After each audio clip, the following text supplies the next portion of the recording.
مسلم culture وجود میں آیا ہے، چنانچہ مسلم آرکیٹیکچر وجود میں آیا۔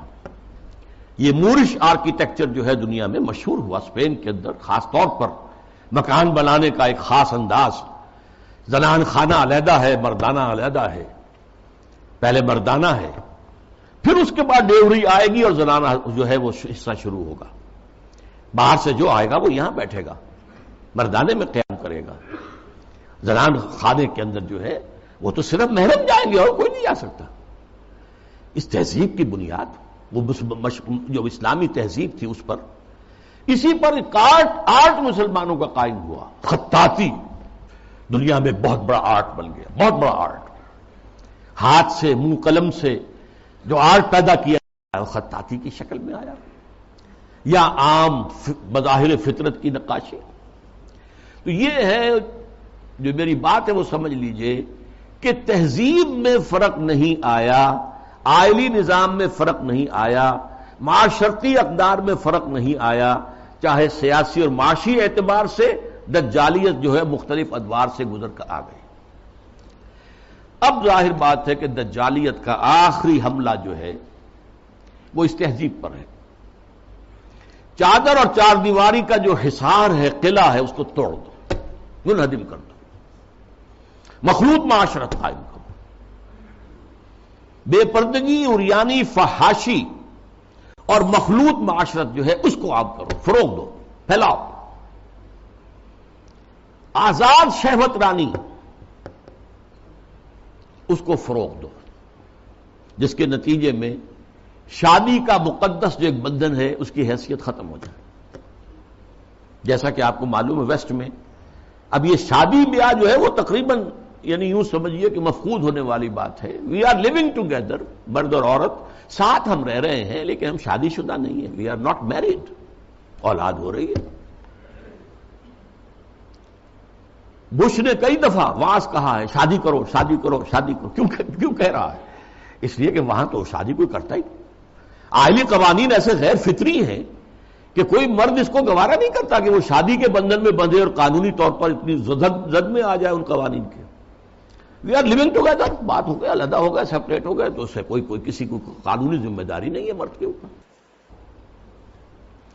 خاندانی نظام کی بےکنی، یہ ہے جو آخری حملہ ہے دجال کا، اور یہ حملہ جیسا کہ میں آپ سے کہتا ہوں کہ دنیا میں کہہ چکا ہوں، دنیا کے بہت بڑے حصے میں تو پورے طور پر آ چکا ہے۔ ابھی عالم اسلام میں یہ اتنا فروغ نہیں پا سکا ہے، ابھی کچھ نہ کچھ خاندانی قدریں موجود ہیں، کچھ بزرگوں کا احترام ہے، شادی کا بندھن کی اس کی کوئی اہمیت ہے، اس کا ایک تقدس ہے، شرم و حیا کی کوئی قدر و قیمت ہے، عصمت و عفت کا کوئی تصور ہے، وہ بھی کوئی اعلیٰ قدر ہے، ستر اور حجاب کے کچھ نہ کچھ، بہرحال اگرچہ بہت بڑے پیمانے پر وہ فتنہ ہمارے ہاں بھی آ رہا ہے لیکن ابھی کچھ نہ کچھ بقایا ہے، اور یہ سب عالمی سطح پر ہو رہا ہے۔ مسلمانوں کی تہذیب کی یہ جڑ اور بنیاد کاٹنے کے لیے ذرا یاد کیجئے، قاہرہ کانفرنس ہوئی سب سے پہلے عالمی سطح پر، ویمن لب، عورتوں کی آزادی کے لیے، پھر بیجنگ کانفرنس ہوئی، پھر بیجنگ +5 کانفرنس ہوئی یونائٹڈ نیشنز آرگنائزیشن کی جنرل اسمبلی کے تحت، اور اس میں کیا سفارشات دی گئیں یہ پہلے بھی میں بیان کر چکا ہوں۔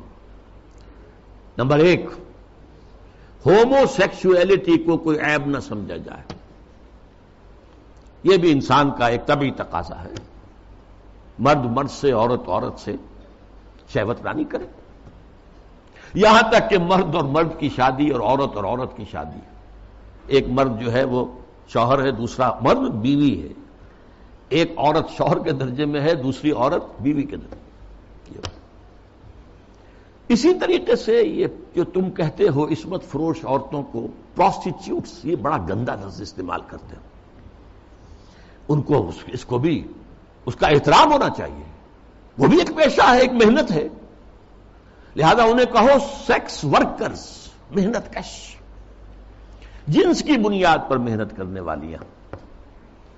آخر کوئی شخص مزدور کام کر رہا ہے، وہ اپنے جو مسل پاور ہے اسے استعمال کر رہا ہے اور پیسہ کما رہا ہے، تو ایک عورت نے اپنے جسم کے ایک اور حصے کو استعمال کیا ہے اور پیسے کما رہی ہے، تمہیں کیا اعتراض ہے؟ کیوں حقارت کی نگاہ سے دیکھتے ہو؟ پھر مرد اور عورت ہر اعتبار سے برابر برابر برابر، شانہ بہ شانہ، وراثت میں برابر کا حصہ۔ یہ کیا ہے؟ عورت کا حصہ آدھا مرد سے؟ یہ کیا گواہی عورت کی آدھی مرد سے؟ کیا تو برابر برابر۔ اور عورت اگر شادی کر کے تمہارے گھر میں آباد ہو جاتی ہے تو اگر وہ گھر کا کام کاج کرے گی تو اجرت لے گی اس پر، اس کو حق حاصل ہے۔ اور اسی طریقے سے اگر وہ پریگننسی کی مصیبت جھیلتی ہے اور چائلڈ برتھ کی تکلیف اس پر بھی اجرت طلب کر سکتی ہے شوہر سے۔ اور نمبر 3، اگر ہم بستری کے لیے مرد جو ہے اصرار کرے جبکہ عورت انکار کر رہی ہو تو اس کو بھی ریپ کہا جائے گا، زنا بالجبر کہا جائے گا، میریٹل ریپ۔ یہ شادی کے اندر بھی ریپ کا تصور ہے۔ یہ ہیں وہ چیزیں جو آج عالمی سطح پر بے پردگی، فحاشی، یہ تو یوں سمجھیے کہ اب بڑی پیچھے رہ گئی باتیں جو میں نے آپ کو بتائی ہیں، یہ یونائٹڈ نیشنز کی جنرل اسمبلی کی سفارشات میں شامل۔ اب دیکھیے، شریعت کا ہمیں معلوم ہے کہ دار و مدار یا اساس یا بنیاد جو ہے 2 چیزوں پر ہے، بنیادی۔ 2 اضافی چیزیں بھی ہیں، لیکن جو بنیادی ہیں سب کے نزدیک، قرآن اللہ کی کتاب اور سنت اللہ کے رسول کی، یہ سارے قوانین کا جو استنباط کیا جائے گا وہ ان 2 چیزوں سے۔ 2 اضافی چیزیں کیا ہیں؟ اجماع اور قیاس، اجتہاد۔ لیکن بنیادی 2 ہی ہیں، قرآن اور سنت رسول۔ لیکن خاص طور پر جب تہذیب کا معاملہ آتا ہے، تہذیب کے معاملے میں قرآن، سنت رسول، اور سب سے اہم ہے رسول سے محبت، رسول کی تعظیم، وہ مرکز ملت ہے دائم اور قائم ہمیشہ کے لیے۔ مرکز ملت وہ ہے اللہ کا رسول ہے صلی اللہ علیہ وسلم۔ ان کی تعظیم میں کمی ہوگی تو دین کی جڑ ختم ہو جائے گی، تہذیب ختم ہو جائے گی۔ ان کی اطاعت ہی نہیں، اتباع، ان کا اتباع اگر نہیں ہوگا تو تہذیب اسلامی نہیں رہے گی۔ پھر میں آپ کو اقبال کا شعر سنا رہا ہوں، مصطفیٰ پر اساں خیش را کے دی ہماؤس، اگر برو نہ رسیدی تمام بو نحویست۔ یہی وجہ ہے، دیکھیے، ویسے تو یہ مضامین سورہ حجرات کے درس میں نے تفصیل سے بیان کیے ہیں۔ مرکزی شخصیت جو ہے ہمیشہ کے لیے امت مسلمہ کے اندر، باقی چھوٹی چھوٹی قیادتیں ادھر ادھر، کوئی پاکستان میں قائد اعظم بن گیا، کوئی بونگ بندو بن گیا، کوئی اور جو ہے وہ سکارنو جو ہے وہ لیڈر بن گیا، یہ ہے سب، لیکن اصل لیڈر، اصل شخصیت، مرکزی شخصیت پورے عالم اسلام کے اندر وہ محمد رسول اللہ کے صلی اللہ علیہ وسلم۔ ان سے محبت، ان کی تعظیم، سوء ادب بھی نہ ہو جائے۔ ان کی آواز سے اوپر اپنی آواز کہیں کر دو گے تو سارے اعمال حبط ہو جائیں گے۔ یا ایھا الذین آمنوا لا ترفعوا اصواتکم فوق صوت النبی ولا تجهروا له بالقول كجهر بعضكم لبعض ان تحبط اعمالكم وانتم لا تشعرون۔ میں تفصیل سے عرض کرتا رہا ہوں کہ صحابہ کے دور میں تو مطلب تھا حضور کی آواز سے اونچی آواز کر کے بات کرنا، اب کیا ہے؟ حضور کی بات کے مقابلے میں اپنی بات لانا۔ حضور نے تو یہ کہا لیکن میری رائے ہے، واہ، اگر آپ نے مان لیا کہ حضور نے یہ فرمایا ہے تو پھر آپ کون ہیں؟ یہ تمام اعمال صالحہ، ساری تمہارے کرتوت جو بھی تم نے کمائی کی ہے سب ضائع ہو جائیں گے، تمہیں پتہ بھی نہیں چلے گا۔ بھائی میں نے کوئی گناہ کبیرہ تو نہیں کیا، میں نے کوئی اور نہ زنا کیا، نہ شراب پی ہے، نہ کچھ اور کیا ہے۔ انتم لا تشعرون، تمہیں شعور بھی نہیں ہوگا، اور تمہاری ساری جو بھی اب تک کی کارگزاری ہے، تمہارے اعمال ہیں، وہ سب حبط ہو جائے۔ اب دیکھیے اس پر 2 pronged حملہ ہو رہا ہے مغرب سے۔ نمبر 1، محمد صلی اللہ علیہ وسلم کی شخصیت کو مجروح کر دو۔ یہ کام پہلے بھی ہوا ہے، لیکن یہ بڑے مصنفین کی کتابوں میں ہوا، بڑے محدود پیمانے پر ہوا۔ اب جو ہوا ہے آپ نے دیکھا توہین رسالت کا معاملہ، اور جتنے بڑے پیمانے پر حضور کے کارٹون بنا کر شائع کیے گئے، انہوں نے دیکھ لیا ہے، ٹھیک ہے، عالم اسلام کا رد عمل کیا ہے؟ کوئی جلوس نکل آئے، کوئی توڑ پھوڑ ہو گئی، کوئی اپنا ہی بگاڑا، ہمارا کیا بگاڑا؟ اس اعتبار سے غور طلب بات یہ ہے، ایک بار جو ہے کاری کیا ہے انہوں نے اور دیکھ لیا کہ ہے کوئی تھوڑے سے لوگ ہیں، کوئی دقیانوسی ہیں، کوئی جذباتی ہیں، ویسے بھی وہ لوگ عام طور پر ان پڑھ ہیں یا مولوی ملاٹے ہیں، بس ان کا اثر انہوں نے قبول کیا ہے۔ کسی حکومت نے کوئی قدم اٹھایا؟